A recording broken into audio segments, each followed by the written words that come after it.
सोचो, एक आदमी जिसके पास कानून की पूरी समझ हो, जो रोज दूसरों को इंसाफ दिलाता हो, वो खुद अपने घर में इतना अकेला फील करे कि उसे लगे अब जीना मुश्किल है। यही हुआ 3 मई 2026 को दिल्ली के सफदरजंग में।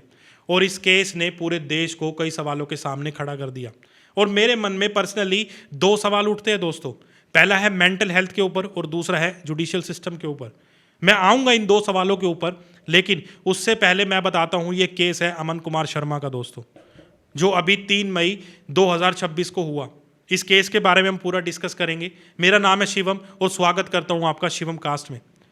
पहले मैं बात करूँ, अमन कुमार शर्मा एक यंग जुडिशियल ऑफिसर राजस्थान के अलवर से बिलोंग करते थे। अमन ने सिम्बोयसिस लॉ स्कूल पुणे से BA LLB की डिग्री 2018 में कंप्लीट की। 2021 में वो दिल्ली जुडिशियल सर्विसेज में सेलेक्ट हुए। एक ऐसा करियर की शुरुआत उन्होंने की जिस पर किसी भी फैमिली मेंबर को गर्व होता। एक JMFC के रूप में, सिविल जज के रूप में उन्होंने दिल्ली के अलग अलग कोर्ट्स में अपनी जिम्मेदारियां निभाई। अक्टूबर 2025 में उन्हें कारकरडोमा कोर्ट में डिस्ट्रिक्ट लीगल सर्विस अथॉरिटी के फुल टाइम सेक्रेटरी के रूप में चुना गया। सिर्फ 30 साल की उम्र में एक प्रोमिसिंग करियर, एक गवर्नमेंट ऑफिसर, एक जज, और फिर 3 मई 2026, 3 मई की रात लगभग 10 बजे अमन ने अपने पिता प्रेम शर्मा को अलवर में कॉल किया। उस कॉल में उन्होंने कहा कि वो बहुत स्ट्रेस में हैं, उन्हें जीना मुश्किल लग रहा है। अब पिता ने जब ये बात सुनी तो पिता खुद टेंशन में आ गए। पिता ने 1 मिनट भी नहीं सोचा, वो उसी वक्त अलवर से चले और रात 12 बजे दिल्ली पहुंचे। लेकिन बात तब बिगड़ी जब सुबह घर में एक आर्ग्यूमेंट बढ़ा अमन और उनकी पत्नी के बीच में। और आर्ग्यूमेंट इतना टेंस हो गया कि अमन अपने बाथरूम में गए और दरवाज़ा लॉक कर लिया। जब दरवाज़ा खोलने की कोशिश की गई तो दरवाज़ा नहीं खुला। गार्ड शंकर ने लैडर लगाकर बाथरूम की खुली खिड़की से अंदर झांका तो वो अंदर का मंजर देखकर हिल गया। अमन वहाँ हैंगिंग की हालत में थे। सफदरजंग हॉस्पिटल में उन्हें ले जाया गया, वहाँ पे उनको मृत घोषित कर दिया गया। जब मैंने ये केस सुना दोस्तों, मेरा दिल दहल गया दोस्तों। अमन के पिता ने दिल्ली पुलिस में शिकायत दर्ज कराई है। उनका आरोप है कि अमन पिछले 2 महीने से मेंटल हरासमेंट झेल रहे थे। FIR में BNS की धारा 108 यानी आत्महत्या के लिए उकसाना और धारा 61(2) क्रिमिनल कॉन्स्पिरेंसी के अंडर दर्ज किया गया है। अब यहाँ एक बात मैं क्लियरली आपको समझा दूँ, FIR सिर्फ एक कंप्लेंट है, ये प्रूफ नहीं है। इन्वेस्टिगेशन अभी चल रही है। कोर्ट डिसाइड करेगा कि क्या सही है या क्या गलत है, कौन कसूरवार है और कौन नहीं। लेकिन मैं यहाँ पे वो 2 सवाल पूछूंगा दोस्तों जो जरूर पूछे जाने चाहिए। जम्मू लगी हुई है, वो अक्सर दिल्ली ही रहती है और उसने भी अपने पति को छोड़ा हुआ है। और वो ये दोनों ही आपस में मिलके इसको परेशान करते थे और इसको इस कदर टॉर्चर कर रखा था कि ये इसको सिवाय सुसाइड करने के अलावा इसके पास दूसरा कोई चारा ही नहीं था। घटना वाले दिन क्या हुआ, कैसे आपको पता चला? घटना वाले दिन मेरे को, मैं 1 तारीख को वृंदावन से आया था और लगभग 8 बजे मेरे पास फ़ोन आया कि पापा मेरी आखिरी कॉल है ये और मैं नहीं रह पाऊंगा। इसने अपनी मदर को भी कहा, अपनी सिस्टर को भी कहा। मैं तुरंत गया, 8 बजे यहाँ से रवाना हुआ, 8:30 बजे रवाना हुआ शाम को। लगभग 12 बजे के लगभग मैं पहुँचा तो ये दोनों अलग अलग कमरे में सोए हुए थे। मैं इसके पास जाके सो गया। ये बहुत दुखी था, बहुत परेशान था, बहुत टॉर्चर्ड था उससे, बहुत डरा हुआ था उससे। अमन एक जुडिशियल ऑफिसर थे, एक ऐसा इंसान जिसका काम था लोग उनके पास अपनी तकलीफें लेकर आए और वो सुने।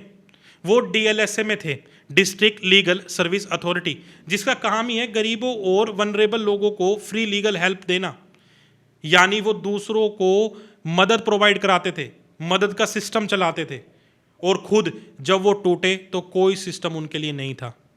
ये केस सिर्फ एक इंसान की मौत नहीं है, ये एक मिरर है दोस्तों, जो हम सबको दिखाता है कि प्रोफेशन चाहे कुछ भी हो, चाहे आप जज हैं, डॉक्टर हैं, IAS ऑफिसर हैं, इंजीनियर हैं, उनके लिए भी मेंटल हेल्थ क्राइसिस रियल है।